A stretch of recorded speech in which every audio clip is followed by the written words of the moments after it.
Hi, my name is Christelle and I majored in a dual in game production management and technology leadership.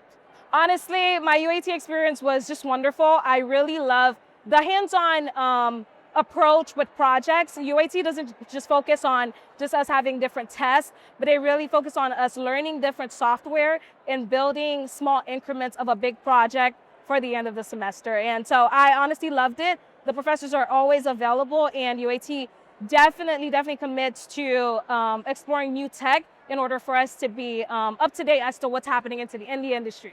Honestly, Dr. Yu Henry has a special place in my heart.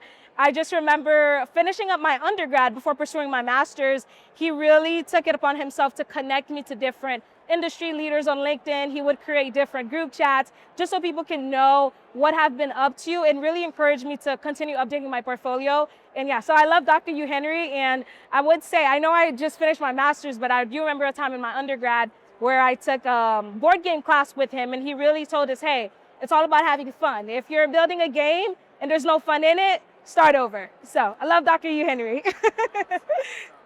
Honestly, I would say prototyping. I know that's a simple word, but I think a lot of times we'll start on a project and we feel like if we don't get it right the first time, then we failed. But no, I would say definitely take pleasure and interest in prototyping and just start over. Just keep trying, just start over, build small increments, and you'll eventually get to the final product. So, no, honestly, I've had the opportunity of recently becoming a professor at UAT. So right now I'm really just interested in continuing to build different game projects as well as teach students. I think, like for me as a professor, one of the things that really matters to me is that every student feels seen.